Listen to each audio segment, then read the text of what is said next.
Y dentro de Estados Unidos, y esta es la patata caliente que tiene el gobierno de Estados Unidos de Donald Trump, pues hay revueltas y hay manifestaciones y hay muchas protestas y hay una comunidad intelectual y artística que se está rebelando ya Ujú. contra el fascismo, porque el gobierno de Estados Unidos es un gobierno fascista e imperialista. Eneco Compines nos dice, quien necesita un cambio de régimen no es Venezuela, sino Estados Unidos. Vaya basura de Estado les está quedando. Hacia adentro, policial, racista y clasista. Hacia afuera, guerrerista e imperialista. Todos ellos síntomas de su decadencia imparable. Recordemos que hace poco asesinaban a una activista en defensa de los migrantes a balazos, que el gobierno de Estados Unidos ha defendido el crimen y el asesinato, que no va a emprender ningún tipo de investigación contra el criminal que disparó.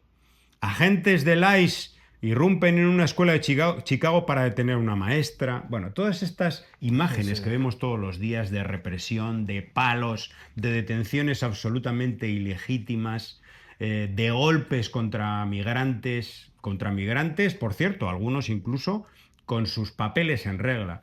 En el año 2025 fueron asesinadas 32 personas por los agentes de inmigración y ya en el año 2026 van 4.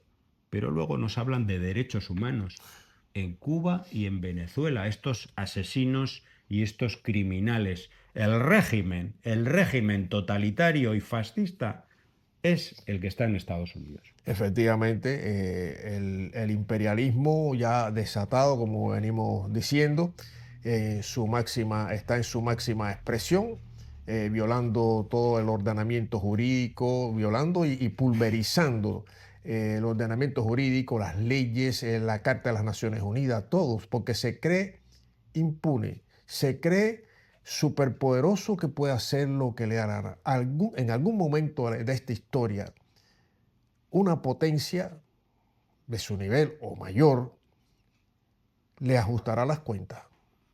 Le ajustará las cuentas. Si no hay un tribunal internacional, un tribunal penal internacional independiente, verdaderamente independiente, que juzgue los crímenes que ha cometido y viene cometiendo Estados Unidos, pues habrá guerra. Habrá guerra con potencias y países que pueden darle una réplica contundente a Estados Unidos. Y lo digo así porque basta ya de ese hegemonismo, de la humillación, de humillar a seres humanos, humillar a pueblos, de apropiarse los recursos naturales de, de los pueblos, que son de los pueblos, no es de las potencias ni de Europa ni de Estados Unidos, es de los pueblos. Y entonces, por eso, basta ya de, de agresiones, basta ya de genocidio. Recordamos y con mucha tristeza y con mucho coraje también el genocidio que ejerce, que sigue ejerciendo el Estado sionista de Israel con el pueblo palestino y particularmente la Franja de Gaza, Con ayuda. con ayuda del imperialismo de Estados Unidos. Es decir, que ese es el escenario. Por eso hay tantos problemas en este mundo, tantas desigualdades en este mundo. ¿Quién promueve, quién alimenta todo eso? Estados Unidos y sus socios, bien sea Israel, Europa, sus socios. Y entonces hablan de democracia, derechos humanos. Todo es falso. No nos cansamos de decirlo. Es falso. Cuando Estados Unidos habla de democracia, hay que decir, usted es un mentiroso. Cuando habla de derechos humanos, usted es un mentiroso porque los viola todos los días. Incluso hasta los padres fundadores de Estados Unidos no creían en la democracia. La han utilizado, se dieron cuenta que es un elemento que pueden utilizar en su favor, para sus beneficios. Y se le impone a países. Y vemos las contradicciones. O sea, las contradicciones en países con gobiernos elegidos democráticamente según lo que ellos dicen, como debe ser, y después cuando no le conviene o que no va a paralelo o en la misma línea de sus intereses, pues le orquesta un golpe de Estado. Criminal, no importa que mueran 40, 50, 60, pero colocan al que ellos quieren,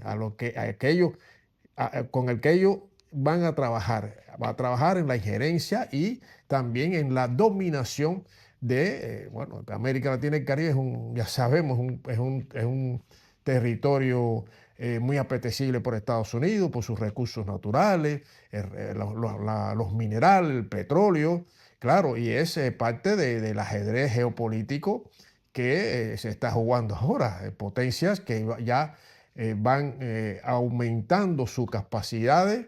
Ya no es ese mundo unipolar que pensó Estados Unidos y definitivo y el fin de la historia, sino se está configurando un mundo multipolar.